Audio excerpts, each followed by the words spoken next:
सूत्र नंबर 17। अल्पारंभ परिग्रहत्वम मानुषस्य। ये हमने दो कारण कल जाने थे कि मनुष्य आयु का जो बंध होता है या मनुष्य गति जो मिलती है वो किन दो कारणों से मिलती है। अल्प, अल्प का मतलब कम। क्या क्या चीजें कम होनी चाहिए? एक तो आरंभ और दूसरा परिग्रह। ये दो चीजें कम से कम होनी चाहिए, तब मनुष्य आयु का बंध होता है।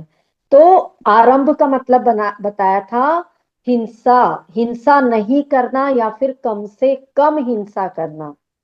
त्रस्त जीवों का घात नहीं हो, ऐसे काम करना। चाहे कोई उद्योग हो, घर के कामकाज हो, पहनना हो, ओढ़ना हो, खाना हो, पीना हो, ऐसा कोई काम नहीं करना जिसमें कि त्रस्त जीवों का घात हो, तो जिसमें कम से कम आरंभ हो।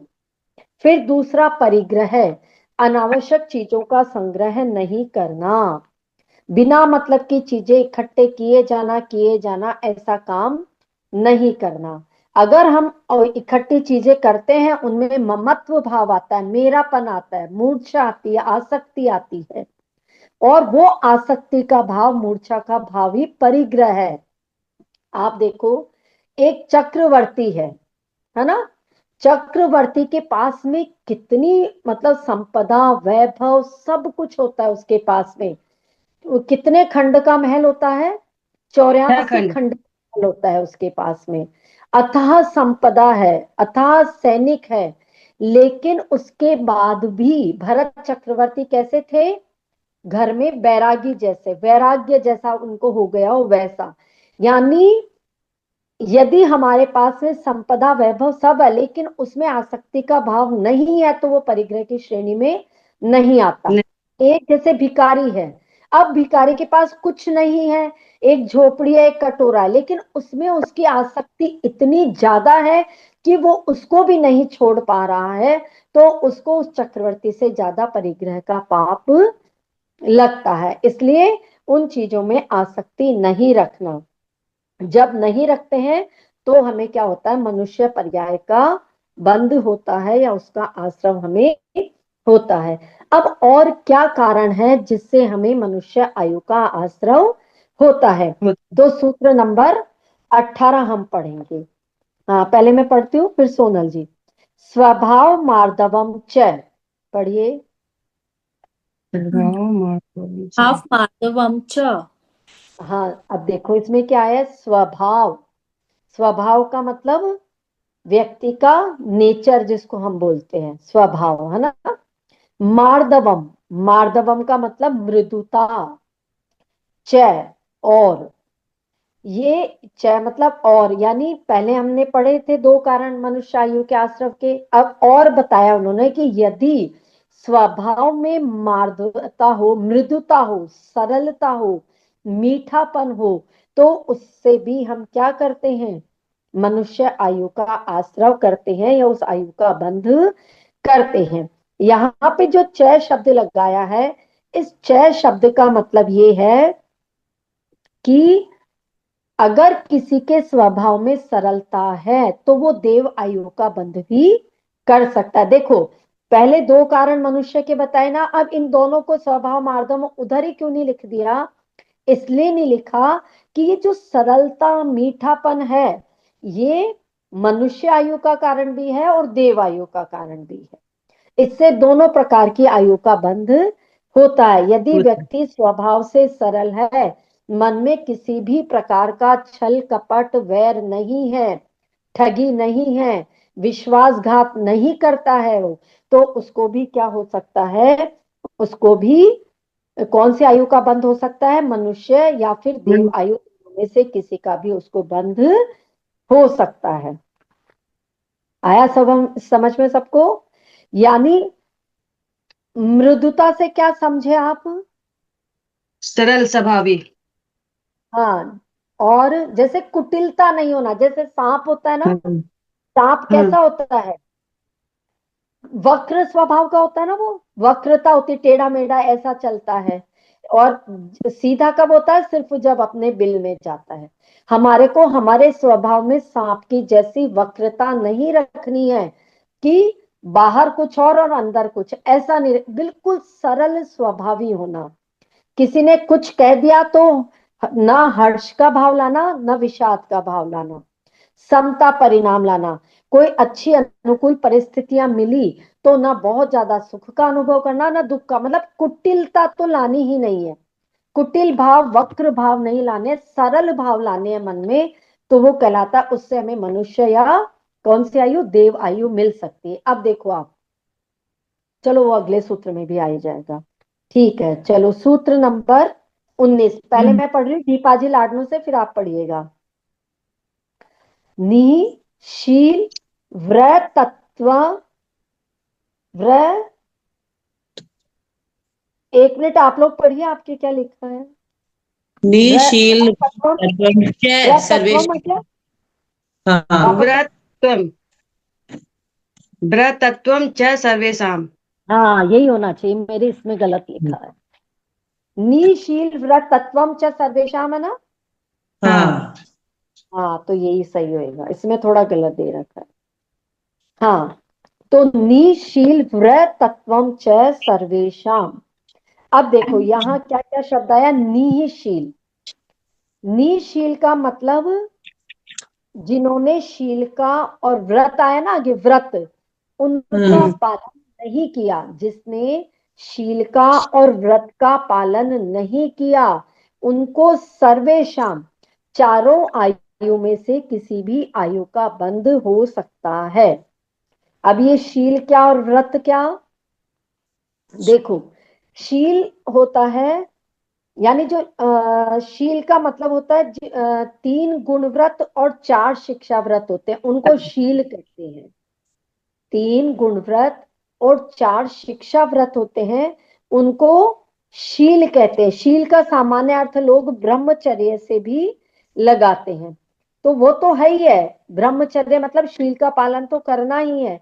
उसके अलावा 3 गुण व्रत और 4 शिक्षा व्रत, ये आएंगे अभी, गुण व्रत और शिक्षा व्रत आगे आने वाले हैं।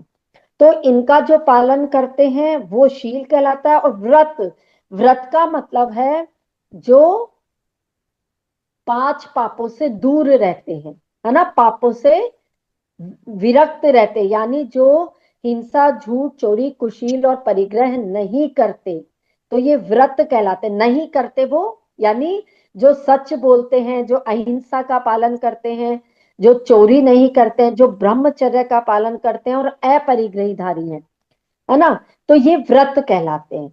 यानी शील और व्रत का मतलब समझ में आया अब आपको? अब इसके हाँ। लगाया है उन्होंने शब्द नी। तो नी का मतलब क्या है? नी का मतलब है जो अगर इनका पालन नहीं करते हैं तो भी वो चारों आयु में से किसी भी आयु का बंध कर लेंगे। अब आप बताओ, तो क्या वो मनुष्य आयु और देवायु का भी बंध कर लेंगे? हाँ। कर लेंगे। कब? जब उनमें क्या होगा, अगर वो अपने स्वभाव से कैसे हैं, बिल्कुल सरल हैं। मतलब हम्म। देखो, आप भावों का इतना ज्यादा गजब खेल है कि यदि वो परिणामों से निर्मल है, मान लो उसने कोई व्रत आदि नहीं लिए, कोई प्रतिमा धारण नहीं की, है ना, और पहले गुण हम्म। स्थान में है, मिथ्या दृष्टि है वो, मतलब देखने हम्म। में मिथ्या दृष्टि है कि उसको ये भी नहीं पता देवशास्त्र गुरु, सच्चे देवशास्त्र गुरु कौन है। लेकिन यदि उसके भाव और परिणाम अच्छे हैं तो वो कहाँ हम्म। जन्म ले लेगा? वो चलो गति। मनुष्य आयु में भी जा सकता मनुष्य है, गति। देव आयु में भी जान सकता है। चलो तिर्यंच और नरक आयु तो ये तो जाएगा ही, लेकिन वो इनमें भी जा सकता है। तो ये सूत्र हमें क्या सिखा रहा है? व्रत, 7 शील और 3 गुण व्रत। हाँ, ये बता रहे हैं कि यदि हमसे शील मतलब ये व्रत आदि अगर हम नहीं ग्रहण कर पाते या गुणव्रत शिक्षा व्रत का पालन नहीं कर सकते, तो कम से कम क्या करो, कम सरल से स्वभाव। कम, हाँ, भावों को तो अच्छा रखो। हम्म। भावों हम्म। से किसी का अशुभ मत सोचो, बिल्कुल नहीं सोचना है, किसी का अशुभ हो ऐसी बात नहीं सोचनी। किसी का अशुभ हो जाए, हमें ऐसा बिल्कुल भी हाँ, नहीं, हाँ ऐसा हमें सोचना। बिल्कुल भी नहीं करना चाहिए।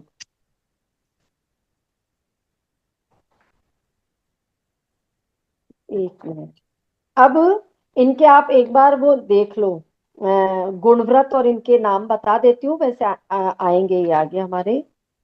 तो चार सुदोपास शिक्षा है। व्रत, हाँ, वो चार चार शिक्षा शिक्षा व्रत। हाँ सामायिक, चार। हाँ प्रोसोदोपवास, भोगो हाँ और परिभोगो परिणाम, और वो सामायिक, प्रोसोदोवास, भोगो परिभोग परिणाम, और अ, एक और है, क्या है? सामायिक बोल दिया।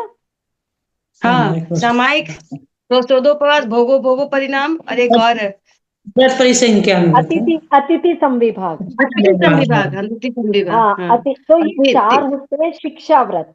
तो शिक्षा हाँ। व्रत कहते किसको है? शिक्षा व्रत हम कहते हैं जो हमें आगे मुनि बनने की शिक्षा दे, वो कहलाते हैं शिक्षा व्रत। ठीक है। ये चार हम्म चीजें हैं, जैसे कि सामायिक, है ना, हम्म सामायिक करना यानी समता परिणाम धारण करना, वो कहलाता है सामायिक। ठीक है। हाँ, हाँ, फिर क्या था दूसरा? भोगो भोगो प्रोष्ठो, प्रभोग परिणाम, माने एक हाँ वो छोड़कर। क्या क्या बोला आपने? देखो सब मेरी बात सुनो, शिक्षा व्रत पहले समझ में आ गया आप लोगों को? हाँ जो हाँ हमें मुनि बनने की शिक्षा दे, ऐसे व्रतों को शिक्षा व्रत कहते हैं। हाँ अब हाँ इसमें जो पहला है वो है देशावकाशिक व्रत। ठीक है, हाँ इसका मतलब होता है कि अपने जो भी मतलब अपना वो लिया है ना परिमाण की, मैं इतना इधर जा सकता था, मतलब ये अभी पहले दिग्व्रत देशव्रत वो जो आते हैं उसमें, उसमें और ज्यादा मर्यादा लगा लेना। जैसे मान लो मैंने छूट रखी हुई थी कि मैं 1000 किलोमीटर पूर्व पश्चिम उत्तर दक्षिण, हजार हजार किलोमीटर चारों तरफ जा सकता हूँ, लेकिन मैंने कुछ समय के लिए सिर्फ कितना नियम ले लिया कि मैं 10-10 किलोमीटर ही जाऊंगा, और उसमें हम्म, मतलब अपन ने सीमा बांध ली, तो वो कहलाता है देशावकाशिक व्रत। फिर सामायिक, सामायिक का मतलब होता है जैसे मान लीजिए 48 मिनट हमने सब कुछ चीजों को छोड़ दिया, है ना, सारे परिग्रहों को त्याग करके एक जगह 48 मिनट हम बैठ गए, और हमने हमारे कोई भी स्तुति पाठ ध्यान जो भी हमें करना है, माला फेरना, वो कर ली, तो वो कहलाता है सामायिक। इससे हम्म, क्या होता है?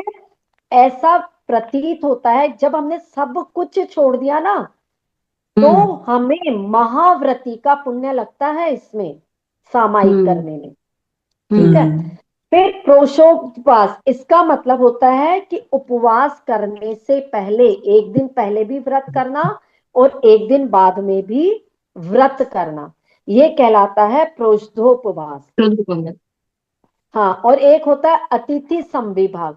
अतिथि संविभाग का मतलब होता है कि जो मुनि हैं उनको क्या करना, जो हमने स्वयं के लिए अच्छा मतलब सात्विक जो आहार बनाया, शुद्ध जो भी आहार बनाया सूले का, वो मुनि की उनकी को आहार देना, अतिथि का। इनसे बड़े अतिथि क्या होंगे मुनि से?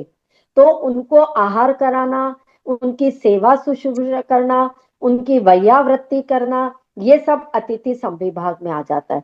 तो ये चार क्या कहलाते हैं? शिक्षा व्रत अच्छा कहलाते व्रत। हैं। हाँ, इनका वैसे तो देखो हमें पालन करना चाहिए, लेकिन अगर नहीं कर पा रहे हैं तो समता परिणाम धारण करके अच्छा परिणाम मन में रख के भी हम देवायु का क्या कर सकते हैं? बन बंद कर सकते बन हैं। अब गुणव्रत, गुणव्रत भी तीन होते हैं, दिग्व्रत, देश व्रत। देशव्रत, दिग्व्रत, अनर्थ दंडव्रत, और भोगो भोग परिमाण व्रत, ये तीन है। तो उसमें से पहला दिग्व्रत। दिग्व्रत का मतलब होता है 10 दिशाओं की मर्यादा कर लेना। दिग्व्रत का मतलब 10 दिशाएं होती है ना, 4 दिशा, 4 विदिशा, एक ऊपर और एक नीचे, तो 10 दिशाओं में आने जाने का अपना क्या बांध लेना, फिक्स मर्यादा। कर लेना कि मैं, हाँ मर्यादा कर लेना कि मैं इतने किलोमीटर ऊपर जाऊंगा, इतना नीचे जाऊंगा, आगे पीछे ऐसे सब तरफ, तो वो कहलाता है दिग्व्रत। ऐसा करने से क्या होता है? ऐसा करने से जो उतने किलोमीटर के बाहर जितनी भी हिंसा हो रही है, आप उसके पाप से बच जाते हो। तो डेली में हमें क्या नियम लेना चाहिए? जैसे मान लीजिए हमें कहीं नहीं जाना है ना, पता ही होता है पहले से, तो हम नियम ले सकते हैं कि हम इस दिशा में इतना नहीं, मतलब इतना इतना ही जाएंगे। आज अपने घर से चारों दिशाओं में मैं 10-10 किलोमीटर तक जाऊंगी, इससे ज्यादा नहीं जाऊंगी। या आप क्या कर सकते हैं, यदि कोई ऐसा समाचार आ गया कि दुखद या कोई भी कि जिसमें मुझे अर्जेंट जाना पड़ा, तो उसकी मुझे छूट है, उसके अलावा मेरा सब तरफ जाने का त्याग है। तो ये कहलाता है देवव्रत। ठीक है। फिर दूसरा, अनर्थ दंड व्रत। अनर्थ दंड व्रत का मतलब होता है बिना प्रयोजन के ही क्या करना, पाप कमाना। बिना मतलब के, जिनसे हमें कोई मतलब ही नहीं है, ऐसे काम करना अनर्थ दंड कहलाता है। जैसे पिक्चर देखते देखते हमने क्या किया, किस बोल दिया ये मर जाए, मतलब पाप ध्यान कर लिया, अप ध्यान कर लिया, इसको ऐसा हो जाए, या किसी के बारे में सोच लिया यार उसके अच्छे नंबर नहीं आने चाहिए, है ना, नहीं। उसको कम मार्क्स मिलने चाहिए, मतलब कुछ भी सोच लेते बिना मतलब। गार्डन में गए तो हमने क्या किया, वहां फूल से पत्ती घास के पत्ते तोड़ लिए, फ्लावर्स प्लांट से पत्ते निकाल लिए, बैठे हैं तो चटाई में से हमने चटाइयों को तोड़ रहे हैं। तो ये सब बिना मतलब का जो काम करते हैं, इसको बोलते हैं अनर्थ दंड। अच्छा, अब है भोगो भोग परिमाण व्रत। ये क्या कहलाता है? यानी इसमें भी नियम ले लेना कि मैं इतने समय तक इस सामग्री का उपयोग करूंगा, इसके बाद नहीं करूंगा, या इतने समय तक मेरे इन चीजों के त्याग है, इससे ज्यादा मैं भोग और उपभोग नहीं करूंगा। तो इस तरह से ये तो कहलाते हैं गुण व्रत।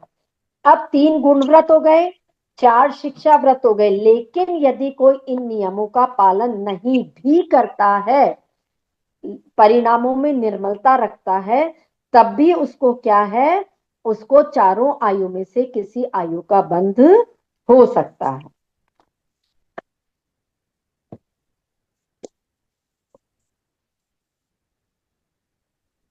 अब देखो, जो भोग भूमि के जीव होते हैं ना, उनके व्रत नहीं होते भोग भूमि के, क्योंकि वहां तो भोग ही भोग है, वहां शील भी नहीं है। तब भी वो क्या करते हैं, देवायु का आश्रव करते हैं, तब भी उनको देवायु मिलती है। चलिए, ये समझ में आ गया। अब आगे सूत्र नंबर 20। हम्म दीपा जी लाडनों से पहले मैं पढ़ती हूँ। अच्छा, प्रमीला जी पढ़ेंगे अब। सराग संयम, संयमा संयमा काम निर्जरा बाल तपांसी देवस्य। सराग संयम संयमा संयमा काम निर्जरा बाल तपासी देवस्य। ठीक है, यही चल रहा था, सूत्र नंबर 20 से चल रहा है ना। हाँ। हाँ। सराग संयम, संयमा संयमा काम निर्जरा बाल तपांसी देवस है। अब देव आयु के बंध के कारणों को समझेंगे कि देव आयु के बंद होने के क्या क्या कारण हैं। तो पहला देखो, इसमें लिखा हुआ है सराग संयम। फिर दूसरा लिखा है संयमा संयम, यानी संयम और असंयम की कंडीशन। फिर उसके बाद में अकाम निर्जरा, फिर है बाल तप। ये सब देव आयु के बंध के कारण हैं। उसमें से हम एक एक को समझते हैं। तो पहले वाला है सराग संयम। सराग संयम क्या होता है? आवाज नहीं आ रही? आ रही है। आ रही। हाँ। हाँ, देखिए, सराग संयम का क्या मतलब है। जैसे छठे सातवें गुण स्थान में हमारे मुनिराज होते हैं, ठीक है, वहां तक कहते हैं कि आयु का बंध होता है। उसके आगे यानी 8वें गुणस्थान के बाद में तो आयु का बंध होता ही नहीं है। गुणस्थान कितने होते हैं टोटल? 14 होते हैं। तो 14 में से 7 तक तो आयु का बंध होता है, 7 के बाद नहीं होता। क्यों नहीं होता? क्योंकि 7 के बाद तो वीतरागी दशा चालू होनी शुरू हो जाती है, 8वें से। 8वां 9वां 10वां आगे जाते जाते क्या होता है, वीतरागी दशा शुरू हो जाती है। ज्ञान के गुणस्थान हो तो जाएंगे। अभी तक लेकिन छठे 7वें गुणस्थान तक क्या है, राग है। कौन सा राग है? जो कर्म के का उदय है ना, कर्म का उदय आ रहा है, कषाय आ रही है मन में, तो उन सबको क्या बोला है, सरागी। मतलब वो राग का मतलब यहाँ ऐसा मत समझना कि भाई अपने बेटे और उनसे मोह करना, वो वाला राग नहीं। मुनि भी है लेकिन उनको भी अभी मन में मान लीजिए छठे 7वें गुण स्थान में उनको भी सराग बोला है। तो संयमी तो वो है ही है, संयमी है ना, उनके तो महाव्रत धारण किए हुए हैं उन्होंने। लेकिन वहां पर भी क्योंकि अभी वीतरागी स्थिति नहीं आई है, इसलिए उनको सरागी बोला है। वीतराग का मतलब क्या, जिनका राग बीत गया। तो जिनका भी राग है उनको क्या बोलोगे, सरागी बोलोगे ना। तो छठे 7वें गुण स्थान तक के जो मुनि हैं उनमें क्या है, सराग संयम है, तो उनको भी देव आयु का बंध होता है। फिर संयमा संयम, संयमा संयम का मतलब है जिनके संयम और असंयम वाली कंडीशन चल रही है। अब संयम असंयम कैसे हुआ, जैसे मान लीजिए चुल्लिका माता जी है, आरिका माता जी है, छुल्लक जी हैं, एलक जी हैं। उनके भी क्या है, पूरी तरह से त्याग नहीं होते ना। जैसे छुल्लक जी वगैरह वो गाड़ी में चले जाते हैं कि नहीं जाते हैं, बैठ जाते हैं ना। तो उनके भी अभी पूरी तरह से हम कह सकते हैं कि जिनके त्रस्त जीवों के घात का तो नियम है कि हम नहीं करेंगे, लेकिन अभी पूर्ण रूप से स्थावर जीवों के घात का नियम नहीं है। वो अभी संयम असंयम की कंडीशन में जो जीव चल रहे हैं उनको भी देव आयु का बंध हो सकता है। इसमें अनुव्रति भी आ जाएंगे क्या, 12 जो अनुव्रत लेते होंगे? हाँ अनुव्रति। नहीं, हाँ आएंगे ना, क्यों नहीं आएंगे, वो भी आएंगे इसी में। क्योंकि मान लो उन्होंने अनुव्रत ले लिए लेकिन अभी घर तो नहीं छोड़ा उन्होंने, नहीं। है ना। हाँ हम्म। जैसे ब्रह्मचारी इसमें आते हैं, प्रतिमा ग्रहण करने वाले संयमा संयम के अंदर आते हैं सब। ठीक है। तो फिर उसके बाद में आता है अकाम निर्जरा। अब देखो निर्जरा का मतलब तो सबको पता है क्या होता है, कि कर्मों का आत्मा से झड़ जाना निर्जरा कहलाता है। यहाँ पे शब्द यूज किया है अकाम निर्जरा। अकाम निर्जरा का मतलब हो गया बिना काम की निर्जरा।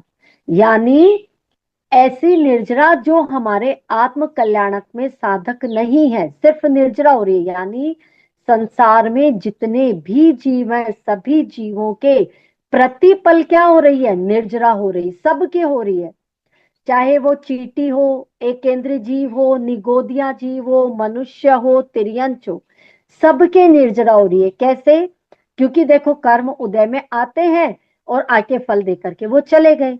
अब उसमें हमारी आत्मा का कहीं कल्याण हुआ क्या? जो हमने पूर्व में कर्म किए आए वो तो अपना फल दे करके चले गए।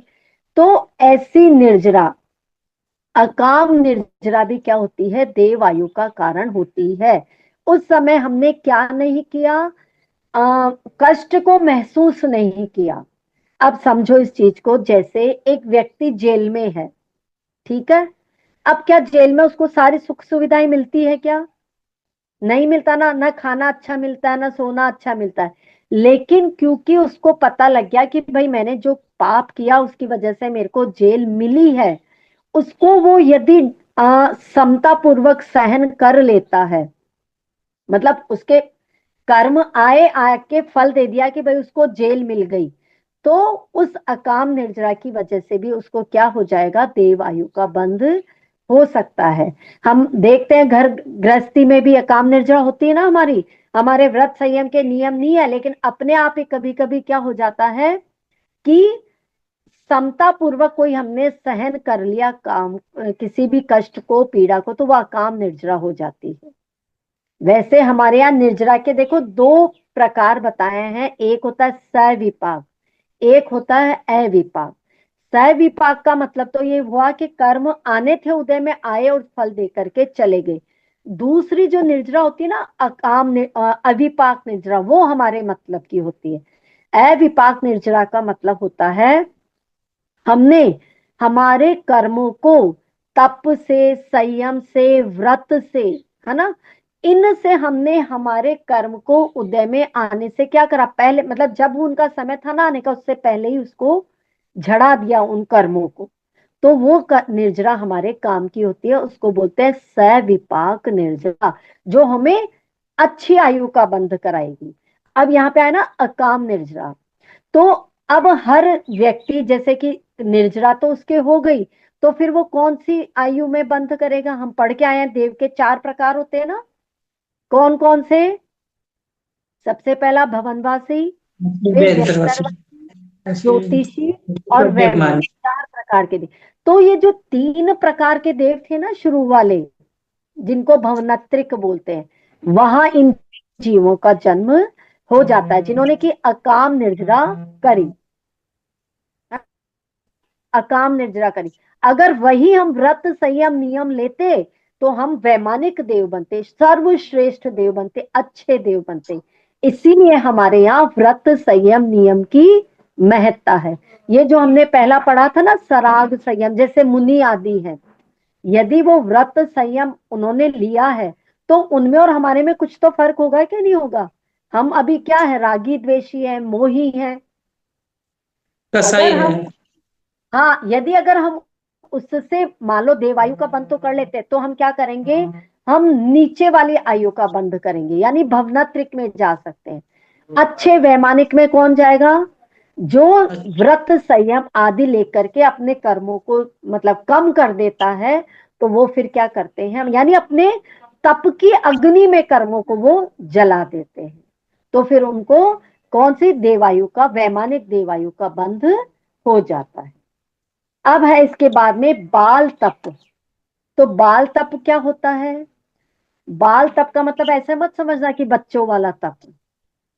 बाल तप का मतलब होता है जो मिथ्यात्व सहित है, जिनके जो अभी सम्यक दृष्टि नहीं है, जिनको देवशास्त्र गुरु का सच्चा ज्ञान तो नहीं है, और न ही उन्हें आत्मा और अनात्मा का ज्ञान है। उन्हें इनसे कोई मतलब नहीं है कि आत्मा क्या है, स्वर्ग क्या है, मोक्ष, इससे तो उनको मतलब ही नहीं है। वो सिर्फ क्या करते हैं, अपनी प्रसिद्धि की के लिए, अपना नाम कमाने के लिए, लाभ कमाने के लिए तरह तरह के जो तप करते हैं उनको बोलते हैं बाल तप।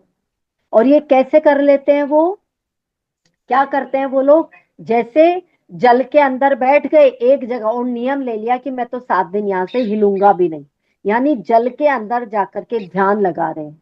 अब उनको क्या होता है कि भाई मैं जब बाहर आऊंगा तो लोग मेरे को बोलेंगे कि देखो 7 दिन तक बिना हिले डुले ये जल में बैठा रहा, तो उसको नाम होगा। इस अपेक्षा से उसने किया था वो जल के अंदर जो भी ध्यान किया था, लेकिन वो भी उसकी निर्जरा का कारण बन जाता है। ऐसे ही जैसे पर्वतों पर, जंगलों में, है ना, एक पैर पर खड़े होकर कई लोग तप करते हैं। कई लोग जैसे कांच पड़े हैं उसी पर चलेंगे, या एक जगह बैठ करके कि मैं तो यहाँ से 10 दिन तक हिलूंगा भी नहीं, 3 दिन तक मैं अन्न नहीं खाऊंगा, या 10 दिन तक नहीं खाऊंगा। ये किस अपेक्षा से किए उन्होंने तप ऐसा, अपनी ख्याति के बस। लिए, प्रसिद्धि के लिए, नाम कमाने के लिए, पूजा के लिए, कि लोग मेरे को पूजेंगे कि भाई देखो ये कितना मतलब उसकी आरती उतारेंगे, अच्छा मानेंगे। इस अपेक्षा से जो तप करते हैं उनको बोलते हैं बाल तप। क्योंकि कर्मों की निर्जरा तो इसमें भी हुई, इसलिए उनको भी देवायु का बंध हो जाता है। लेकिन तप तप में फर्क होता है। अगर यही भाव सम्यक दृष्टि करता है ना, सम्यक दृष्टि जीव अपने शरीर को तपाता है, उपवास करता है, व्रत करता है, तो वो सीधा वैमानिक देव बनता है। और यदि यही इन भावों से किया तो वो भवनात्रिक में देव बन जाता है। जो शुरू के 3 बताए थे ना कैटेगरीज, उसमें जाकर के वो देव बन जाता है। हमने बताया था जैसे कितने प्रकार के देव आप लोगों को बताए थे, अनेक जाति के देव बताए थे, किलमिश बताए थे। जाति के हैं। किल्विश किलमिश जाति के अभियोग देव होते हैं।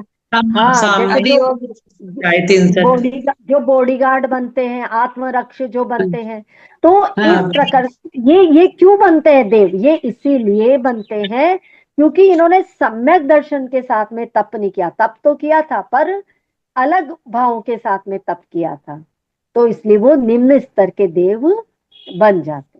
आया सबको समझ में। तो ये भी हाँ देवायु का बंध का कारण तो है, लेकिन देव देव में भी फर्क होता है। चलिए आगे, सूत्र नंबर 21। हाँ चांदनी, आप पढ़िएगा। नहीं, हाँ पहले मैं पढ़ रही हूँ फिर चांदनी। सम्यक त्वं च,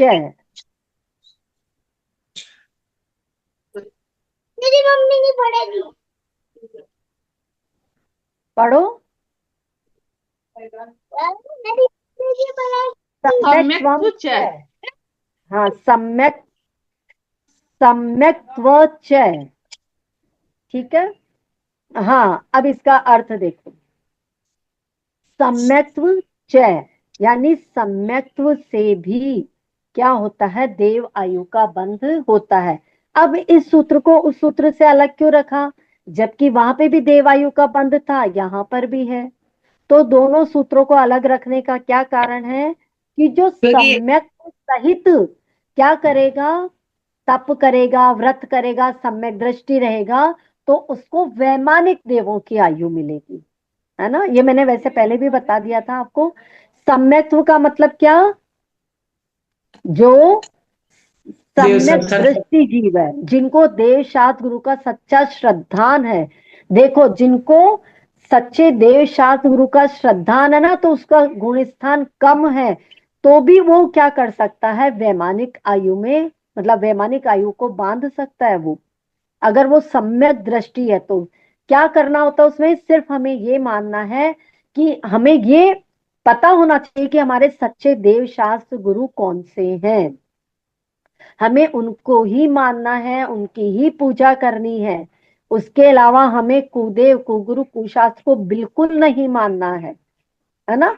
हमारा ये जो सिर है ना, वो हर कहीं झुकने के लिए नहीं बना हुआ है, कि आपने सिर को हर कहीं झुका दिया। अगर ऐसा कर दिया तो यानी आप सम्यक दृष्टि जीव नहीं हो। और चलो सिर भी झुका दिया, तो भाव तो आपको पता ना आपके क्या है, मन में भाव ये होने चाहिए कि हम परोक्ष रूप से जहां पर भी बैठे हैं, हम वहीं से हमारे विद्यमान भी तीर्थंकर को नमस्कार कर रहे हैं, ऐसे भाव ले आए। हम हमारे मन से पंच परमेष्ठी को ध्यान रहे हैं, उनको नमस्कार किया हमने, ठीक है। तो ऐसा सच्चा सम्यक दर्शन जिसमें होता है, उसको देव आयु का बंद होता है। मतलब होता है, या वो देव आयु का बंध कर सकता है। अब देखो जो सराग संयम है, संयम है, ये दोनों चीजें भी सम्यक्त्व के बिना नहीं हो सकती। हो सकता है क्या, मुनि को बताओ, कोई मुनि है जो सम्यक दृष्टि नहीं होगा, सम्यक दृष्टि है तभी तो वो मुनि बना है ना।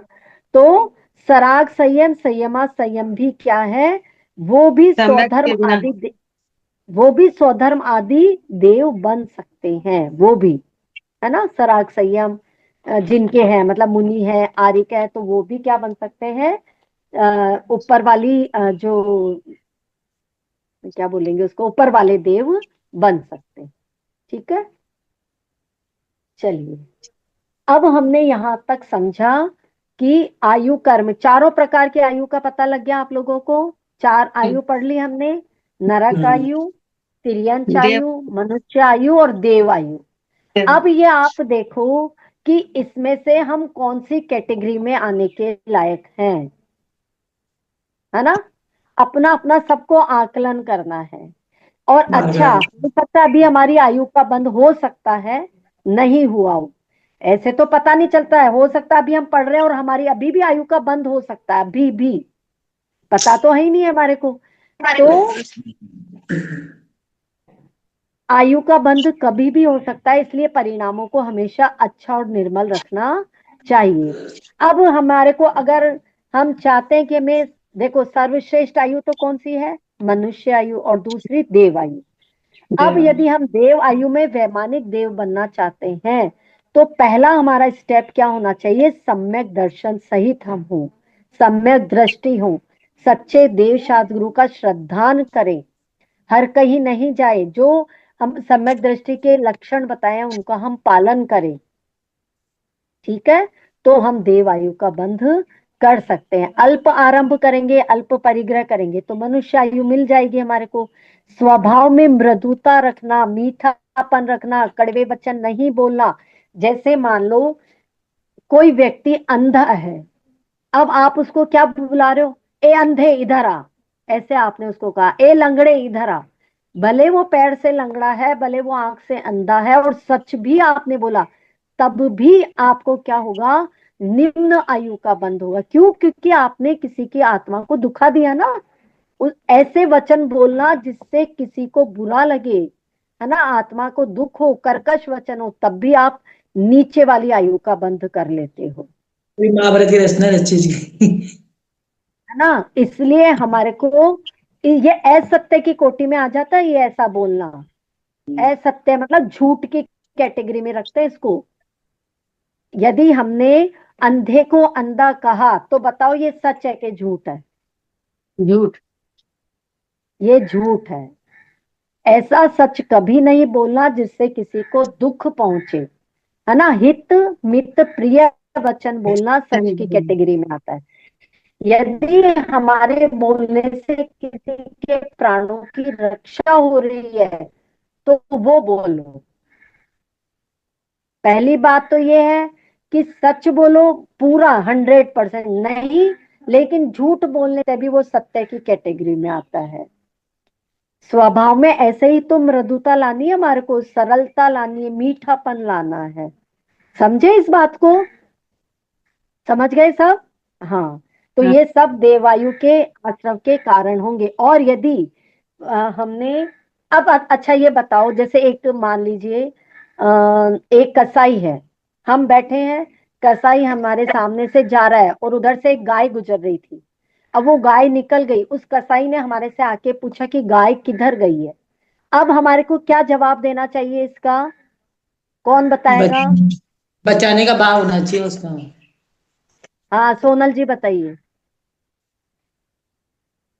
सोनल जी बताइए। हाँ।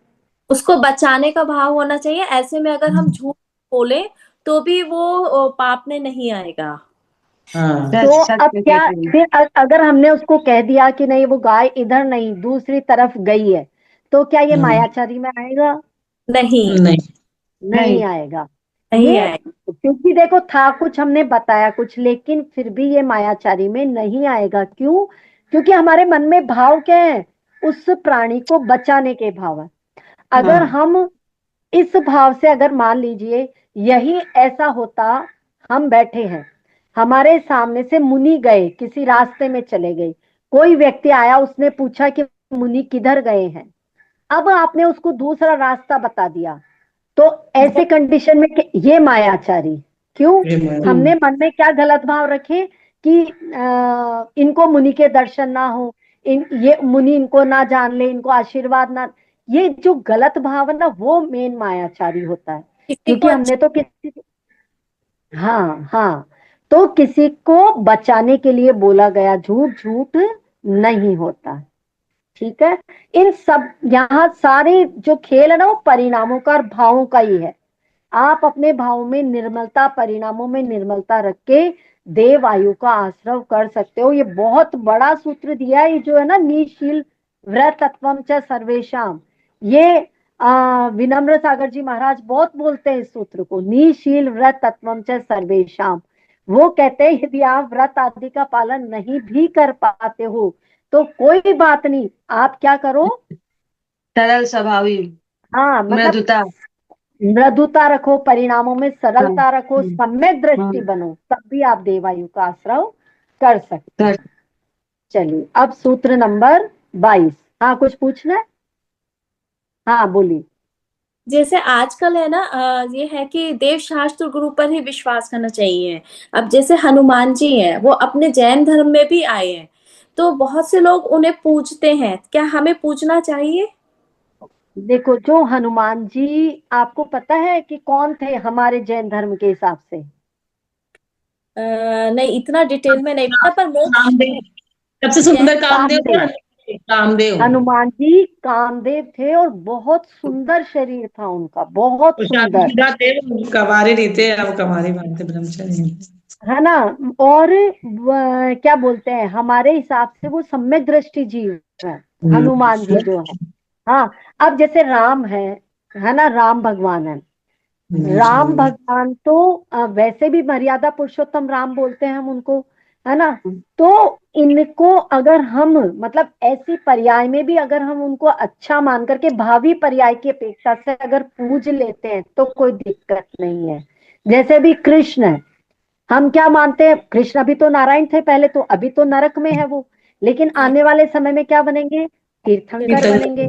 तो हम आने वाली पर्याय की अपेक्षा से यदि उनको पूजते हैं, मन में सोचते हैं कि नहीं, जो आने वाले जो नारायण थे कृष्ण भगवान वो अब तीर्थंकर हो गया, उनकी अपेक्षा से मैं उनको वंदन करता हूँ, नमोस्तु करता हूँ, तो कहीं गलत नहीं है, अपन गलत नहीं। नहीं तो बस इनके जो पर्याय पर्याय का फर्क है कि आप कौन सी पर्याय को पूज रहे हो, है ना। आप उसको हनुमान कोटे वाले को पूजेंगे तो उसमें दोष लगेगा आपके सम्यक दर्शन हाँ, में। यदि हम क्या करते हैं, जैसे हमने उनका स्वरूप बिगड़ा हुआ है, उनके पास में अस्त्र शस्त्र है, उनके पास में परिग्रह है, तो फिर अगर पूजा तो हमारे सम्यक दर्शन में दोष लगेगा। यदि हम निर्ग्रंथ अवस्था में पूछते हैं तो हमें दोष नहीं लगता है। तो अभी जैसे पांच ऐसा पांडव है। नहीं है ना उनके। हैं, क्या बोल रहे हो। निर्ग्रंथ अवस्था में तो अभी हनुमान जी का कोई मंदिर नहीं है ना, राम नहीं भगवान। है, नहीं वो तो मोक्ष है, गए नहीं ना, है, नहीं। मोक्ष गए। वो हाँ, मोक्षगामी जीव है, वो मोक्ष चले गए हैं। चले गए हैं। ना उसमें राम हनु सुग्रीव सुनील।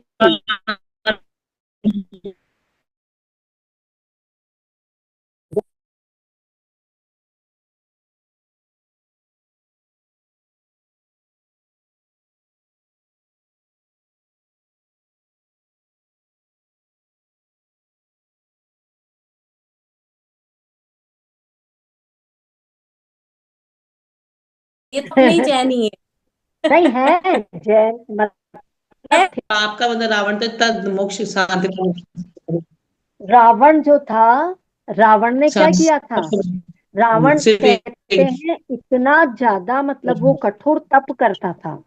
अगर वो उस कठोर तप, उसका सम्यक दर्शन सहित यदि होता ना उसका, तो वो मोक्ष। कहते हैं उसी भव से मोक्ष चला जाता वो। लेकिन उसका ये आ गया, बाल तप का उदाहरण है, समझ लो ये।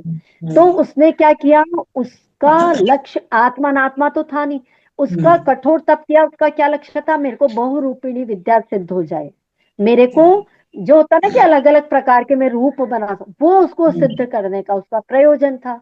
तो वो बाल तप की श्रेणी में आता है, क्योंकि कर्म की निर्जरा तो उसको तब भी हुई ना, तो इससे उसको देवायु का बंध हो जाता है।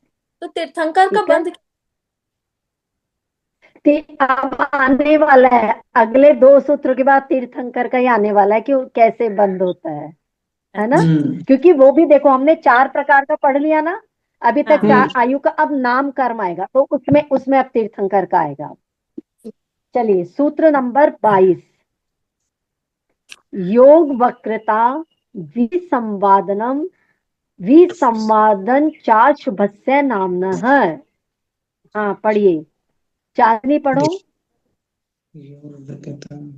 मैं पढ़ू। योग प्रकृता विसंवादनम चा शुभस्य नाम है।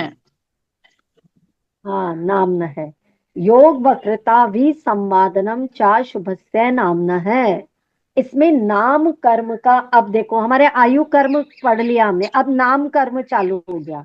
नाम कर्म क्या होता है, नाम कर्म होता है जिसकी वजह से हमें शरीर मिलता है।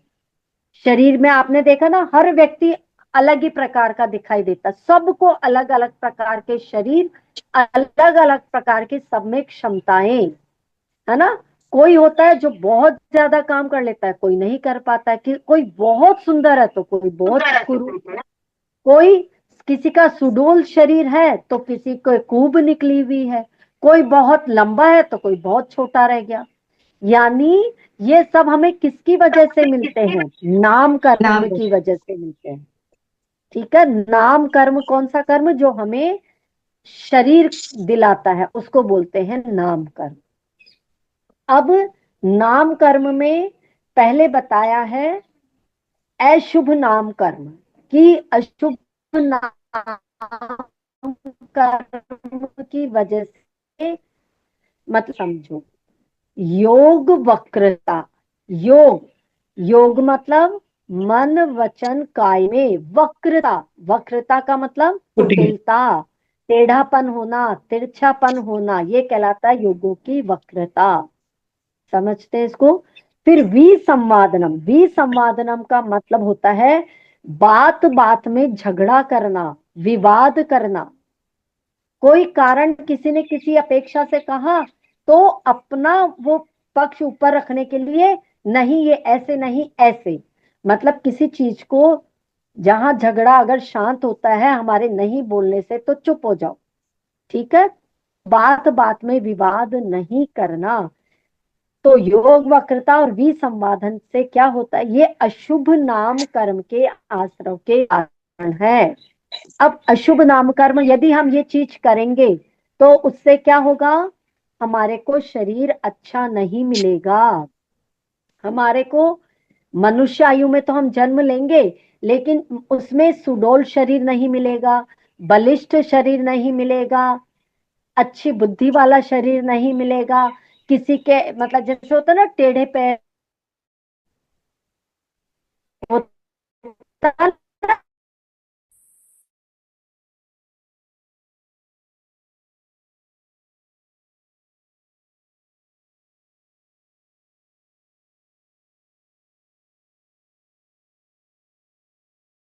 हमने कुछ और ही कह दिया, है ना। शरीर से हमने क्या किया, कहा तो ये था कि हम मंदिर जा रहे हैं, और झूठ बोल करके पिक्चर देखने चले गए, काय से कुटिलता किया आपने, ठीक है। मन वचन से आपने कर दी कि किसी को गाली दे दी, मन मतलब वचन से, किसी को कर्कश वचन आपने बोले, किसी की निंदा कर दी, किसी की चुगली कर दी, ये मन वचन और काय से को कुटिल परिणाम रखे, तो उससे आपको अशुभ नाम कर्म होता है, ये अशुभ नाम कर्म है, और उससे फिर शरीर गंदा मिलता है, अच्छा शरीर नहीं मिलता है। एक है विसंवादनम, विसंवादनम का मतलब होता है विवाद करना, झगड़ा करना, या मन वचन काय की ऐसी प्रवृत्ति कर देना कि भाई किसी को अच्छी क्रिया करने से रोक देना, कि नहीं तुम ऐसा मत करो, तुम मंदिर मत जाओ, है ना, घर में झगड़ा करके बैठ जाना कि काम पड़ा तुम मंदिर जा रहे हो। मतलब अब आपने क्या किया, बिना मतलब का भी संवाद किया ना, मन वचन काय से, वो कुटिलता में भी आ रहा है और किस में भी आ रहा है, वो इसमें विसंवाद में भी आ रहा है। यानी मन वचन काय की ऐसी क्रिया मत करो जिससे कि आपको क्या हो जाए, अशुभ नाम कर्म का आश्रव हो जाए। कर लिया तो फिर आपको क्या होगा, आपको शरीर अच्छा नहीं मिलेगा। अब देखो इसमें आया है च शब्द भी आया है ना, चा शुभ से च, तो ये च शब्द क्यों दिया गया है, तो इसमें इसलिए दिया गया है कि यदि हम इनके अलावा, यानी योग वक्रता और विसंवादन के अलावा हम क्या क्या और करते हैं जिससे अशुभ नाम कर्म होता है, तो मिथ्या दर्शन की वजह से, यानी सच्चा सही श्रद्धा नहीं करना, चुगलखोरी करना, चित्त को स्थिर नहीं रखना, बैठे तो हैं मंदिर में और सोच रहे हैं घर की, कि आज मेरे को जाके ये काम करना है, अभी तो मेरे को उसके घर जाके ये करना है, उसको इतना ये कहना है, वो बोलना है, मतलब चित्त में स्थिरता नहीं लाना। माला फेरने बैठे लेकिन माला सही ढंग से नहीं फेर करके कुछ और ही मन में विचार करे जा रहे, चित्त स्थिर नहीं है। हालांकि वहां पे आपको काय की स्थिरता का तो पुण्य मिलेगा, क्योंकि आपने अगर माला एक जगह बैठ करके फेर रहे हो, तो आपको वचन और काय की स्थिरता का पुण्य मिलेगा, लेकिन वो जो मन आपने भटकाया, चित्त भटकाया, तो उसकी वजह से, देखो कितना माइन्यूट है ये जैन धर्म, आप खुद देख लो इस चीज को, ठीक है। फिर मापने और तोलने के बाट को घटा बढ़ा करके रख देना, करते हैं ना सब्जी वाले, या ये जो होते हैं व्यापारी, ये जो दुकान वाले होते हैं, कि अपने उसके नीचे, बाट के नीचे चुंबक चिपका देते हैं कि ताकि वो वजन ज्यादा शो करे, और कोई चीज खरीदते हैं तो उसमें भी वो बाट में मतलब कम ज्यादा उनको बना देते हैं कि भाई लेते समय तो मुझे ज्यादा मिल जाए, जैसे रद्दी वाले आदि होते हैं, है ना। तो वो अपनी ऐसी टेक्निक से घटा बढ़ा देते हैं चीजों को। दूसरों की निंदा करना, स्वयं की प्रशंसा करना। अब देख लो आप, स्वयं की प्रशंसा करना भी अशुभ नाम कर्म देता है। ये सब एक वर्ड चय में आ रहा है कि हमें और किस किस से अशुभ नाम कर्म का उदय होता है। झूठ बोलना, फिर अगर किसी को अच्छा शरीर मिला ना अभी, तो मद करना, उसका घमंड करना, ये बहुत बड़ा पॉइंट है। जैसे किसी को अच्छा शरीर मिला है ना, कि मेरे को अच्छा दिखाई देता है, मेरी आंखें सुंदर है, मेरे शरीर पे तो बहुत सुंदर बाल जैसे हैं कि मेरे बाल का डिजाइन जो मैं हेयर स्टाइल बनाती हूँ उससे मैं बहुत सुंदर लगता हूँ। ऐसा ऐसा करना कि सामने वाले को हो कि वजह से आपको आने वाले टाइम में अच्छा शरीर नहीं मिलेगा। कठोर वचन बोलना, आक्रोश, हमेशा किसी ने इधर कुछ कहा नहीं और बिना सोचे समझे बस भड़क जाना, आक्रोश, गुस्सा कर देना 1 मिनट में। आप बात सुनो, समझो, फिर मीठा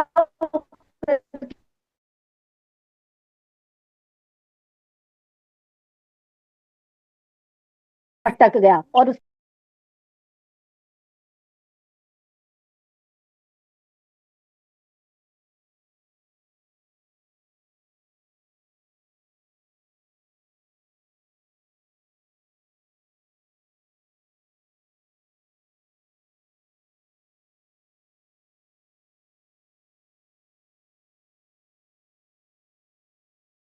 थी हमारी प्रतिभाएं, तोड़ी थी ना, तो आप जिन हाथों से उन्हें तोड़ी, तो क्या उनको अच्छे हाथ मिलेंगे आने वाले जन्म में? नहीं मिलेंगे।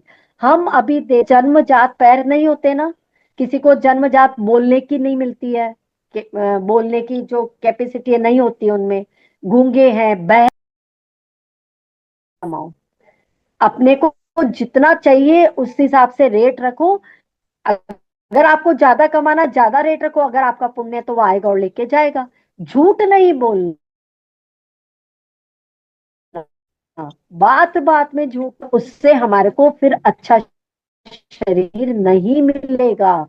तो ये सब चीजें हमारे को क्या करनी, चिंतन में लानी है, हमारे को इन पर मनन करना है कि हम ऐसा काम नहीं करें जिससे कि हमें आगे आने वाले समय में अशुभ शरीर मिले, है ना।